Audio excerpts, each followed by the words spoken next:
하나님께서 오늘 우리에게 주시는 말씀은 예레미야 25장 1절에서 14절까지의 말씀입니다. 예레미야 25장 1절에서 14절까지의 말씀입니다. 예레미야 25장 1절에서 14절까지의 말씀을 제가 봉독하도록 하겠습니다. 유다의 왕 요시아의 아들 여호야긴 넷째 해 곧 바벨론의 왕 느부갓네살 원년에 유다의 모든 백성에 관한 말씀이 예레미야에게 임하니라. 선지자 예레미야가 유다의 모든 백성과 예루살렘의 모든 주민에게 말하여 이르되 유다의 왕 아몬의 아들 요시야 왕 13째 해부터 오늘까지 23년 동안 여호와의 말씀이 내게 임하기로 내가 너희에게 꾸준히 일렀으나 너희가 순종하지 아니하였느니라. 그러므로 여호와께서 그의 모든 종 선지자를 너희에게 끊임없이 보내셨으나 너희가 순종하지 아니하였으며 귀를 기울여 듣지도 아니하였도다. 그가 이르시기를 너희는 각자의 악한 길과 악행을 버리고 돌아오라. 그리하면 나 여호와가 너희와 너희 조상들에게 영원부터 영원까지 준 그 땅에 살리라. 너희는 다른 신을 따라다니며 섬기거나 경배하지 말며 너희 손으로 만든 것으로서 나의 노여움을 일으키지 말라. 그리하면 내가 너희를 해하지 아니하리라 하였으나 너희가 내 말을 순종하지 아니하고 너희 손으로 만든 것으로서 나의 노여움을 일으켜 스스로 해하였느니라. 여호와의 말씀이니라. 그러므로 만군의 여호와께서 이와 같이 말씀하시니라. 너희가 내 말을 듣지 아니하였느니라. 보라, 내가 북쪽 모든 종족과 내 종 바벨론의 왕 느부갓네살을 불러다가 이 땅과 그 주민과 사방 모든 나라를 쳐서 진멸하여 그들을 놀램과 비웃음거리가 되게 하며 땅으로 영원한 폐허가 되게 할 것이라. 여호와의 말씀이니라. 내가 그들 중에서 기뻐하는 소리와 즐거워하는 소리와 신랑의 소리와 신부의 소리와 맷돌 소리와 등불빛이 끊어지게 하리니 이 모든 땅이 폐허가 되어 놀랄 일이 될 것이며 이 민족들은 70년 동안 바벨론의 왕을 섬기리라. 여호와의 말씀이니라. 70년이 끝나면 내가 바벨론의 왕과 그의 나라와 갈대아인의 땅을 그 죄악으로 말미암아 벌하여 영원히 폐허가 되게 하되 내가 그 땅을 향하여 선언한 바 곧 예레미야가 모든 민족을 향하여 예언하고 이 책에 기록한 나의 모든 말을 그 땅에 임하게 하리라. 그리하여 여러 민족과 큰 왕들이 그들로 자기들을 섬기게 할 것이나 나는 그들의 행위와 그들의 손이 행한 대로 갚으리라. 아멘. 우리가 이스라엘의 역사를 살펴보게 되면 크게 두 시대 정도로 구분을 할 수가 있습니다. 첫 번째 시대는 사사기, 그리고 두 번째 시대는 왕정 시대로 구분을 할 수가 있습니다. 이스라엘의 왕정 시대를 살펴보게 되면 이제 사울, 다윗, 솔로몬 세 왕만 통일된 이스라엘을 통치했던 왕들이고 그 이후에는 이제 솔로몬의 아들로 이제 왕위가 계승될 때 나라가 둘로 갈라지게 돼서 북쪽에는 이스라엘이라는 이름을 그대로 사용하면서 열 지파가 여로보암이라는 왕을 세우고 이제 따로 이스라엘이라는 이름으로 분리가 되게 되고 또 남쪽에는 유다 지파를 통해서 유다 왕국이 세워집니다. 유다 지파의 왕은 이제 르호보암, 솔로몬의 아들이 왕이 되게 됩니다.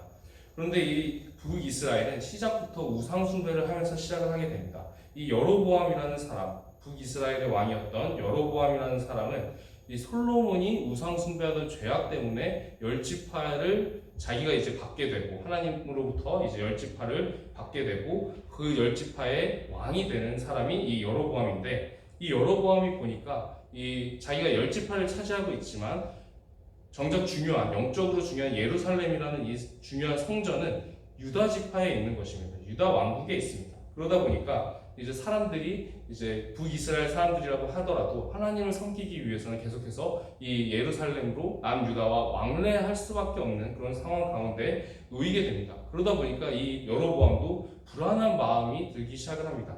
이 사람들이 계속 남유다와 왕래하다 보면 나를 배신하고 이제 다윗 가문한테 붙어서 다시 나라가 다윗 후손들에게 돌아갈 것이다. 그렇게 불안감을 느끼게 되어서 이제 어떤 조치를 취하게 되냐면 우상을 만들게 됩니다. 금송아지 우상을 만들면서 이제 더 이상 예루살렘으로 갈 것이 없다. 이 금송아지를 통해서 경배하면 된다. 이 금송아지가 우리의 하나님이다. 이 금송아지한테 경배해라. 이렇게 하면서 우상 숭배의 죄에 빠지게 됩니다.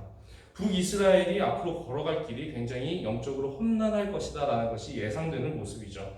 실제로 북이스라엘도 대체적으로 이 죄악된 길을 걸어가게 됩니다. 우상숭배의 길을 걸어가게 되면서 이제 북이스라엘 같은 경우는 이제 왕조가 계속해서 바뀌게 됩니다. 쿠데타 등의 이유로 이제 왕조가 계속 바뀌면서 이제 다른 혈통의 사람이 이제 왕위에 계속해서 빼앗고 올라앉게 되는 그런 상황이 반복이 되게 됩니다. 남유다 같은 경우도 영적으로 이제 북이스라엘과 크게 다르지 않습니다. 비슷한 흐름으로 굉장히 이제 악한 모습, 하나님 앞에서 실망스러운 모습, 우상 숭배를 많이 하고 죄를 많이 짓는 모습으로 살아가게 되는데, 이 남유다와 북이스라엘 사이에서 하나님께서 조금 더 아끼셨던 나라는 남유다를 조금 더 아끼십니다. 다윗 가문이 그래도 이 남유다에는 왕위에 앉아 있고, 또 이제 남유다 같은 경우를 하나님께서 조금 더 그래도 아끼시는 나라가 되게 되는데, 그러다 보니까 이제 시기적으로 둘 다 결국에 죄로 인해서 멸망을 하긴 하지만 북이스라엘이 시기적으로 조금 더 일찍 멸망을 하게 되고, 좀 더 시간이 지난 다음에 남유다가 멸망을 하게 됩니다. 그런데 이 조금의 시간 차이, 이 시간 차이가 사실은 상당히 큰 차이를 만들어내게 됩니다. 왜냐하면 이 북이스라엘을 멸망시킨 나라와 남유다를 멸망시킨 나라가 서로 다르기 때문입니다. 북이스라엘을 멸망시켰던 나라는 아수르라는 나라인데, 이 아수르는 자기가 정복한 지역의 그 백성들을 혼혈 정책을 사용을 했습니다. 그래서 이 민족과 저 민족을 혼혈을 시켜서 민족의 정체성을 약화시키고, 그렇게 하면 이제 반란이 덜 일어나겠지, 그렇게 생각을 해서 이 혼혈 정책을 사용했기 때문에 이 아수르한테 멸망했던 북이스라엘 백성들은 이제 나중에 이제 이스라엘이 다시 회복이 된다 하더라도 고향으로 돌아오는데 상당한 어려움을 겪게 되는 모습을 볼 수가 있습니다. 그리고 이제 남유다 같은 경우는 바벨론한테 멸망을 당하게 되는데, 이 바벨론 같은 경우는 아수르처럼 혼혈 정책을 사용하지 않았습니다. 그렇기 때문에 이 유다 사람들이 자신의 정체성을 지킬 수가 있었고, 그렇기 때문에 이제 나중에 이제 70년의 포로 생활, 오늘 우리가 읽었던 본문 말씀에서 나왔던 바벨론 70년의 그 포로 생활에 그 하나님의 징계가 끝난 다음에는 고향으로 돌아올 수가 있었던 것입니다. 보게 되면은 이제 인간 왕을 세우게 된 것을 보게 되면, 이제 이것은 결국에는 두 나라 모두, 북이스라엘과 남유다 모두 멸망하게 하는 치명적인 실수가 되게 됩니다. 결국에는 이제 이 신앙생활에 있어서 이 왕정시대는 굉장히 안 좋은 구조를 갖게 되게 되는데, 그것이 무엇이냐면, 하나님께서 그동안 이스라엘을 이끄셨던 방식은 목자형 리더 한 사람을 세워서 그 리더를 통해서 이스라엘을 이끄는 방식을 많이 사용을 하셨습니다. 예를 들면은 모세와 같은 사람, 여호수아 같은 사람, 사사들도 대체적으로 그런 사람이라고 할 수가 있는데, 이렇게 하나님께서 세운 사람이 이제 리더가 돼서 이스라엘을 이끌게 되는 그런 모습을 볼 수가 있는데, 이 왕정 시대로 넘어가면서 이 이스라엘의 그 지도력이 이게 분리가 되게 됩니다. 어떻게 분리가 되냐면, 이스라엘을 정치적으로, 군사적으로 권력을 실제로 가지고 다스리게 되는 왕이라는 존재가 따로 있고, 그리고 하나님의 말씀을 대언해주는 선지자가 따로 있게 됩니다. 그러다 보니까 이제 이스라엘의 왕이라던가 백성들이 이제 죄에 빠지게 되었을 때, 하나님께서 선지자들을 계속 보내주셔서 하나님께서 돌이키라, 그 지금 죄의 길을 가고 있으니까 하나님의 뜻대로 돌아오라, 그렇게 말씀을 계속해서 주셨습니다. 오늘 본문 말씀에서도 그렇게 하셨다라는 것이 나와 있죠. 그런데도 불구하고 이 권력을 가진 왕이 따로 있었기 때문에 이 왕이라든지 백성들이 말을 안 들으면 그만인 상황이 벌어지게 됩니다. 그래서 이제 대체적으로 어떤 반응을 보이게 되냐면, 이 선지자들을 핍박하거나 이제 더러는 죽이기까지 하는 그런 결과가 나오게 되면서, 이제 하나님께서 이 죄에서 돌이키라고 보내주셨던 선지자들을 오히려 해치게 되는 그런 죄를, 오히려 죄에 죄를 더하게 되는 그런 상황이 벌어지게 됩니다. 이런 신앙 상태로, 이런 그 구조로 계속해서 이제 신앙생활을 왕정시대 내내 해오기 때문에 결국에는 이제 회복이 제대로 되지를 않는 것이죠. 그러다 보니까 이제 결국에는 그 걸어가는 그 끝이 멸망일 수밖에 없는 구조가 나오게 됩니다. 그래서 결국에는 이 인간 왕을 세운 것은 결국에는 나라가 멸망하게 되는 그런 길, 나라가 분열되고 멸망하는 그런 결정적인 원인이 바로 이 인간 왕을 세운 것이 결정적인 원인이 되게 됩니다.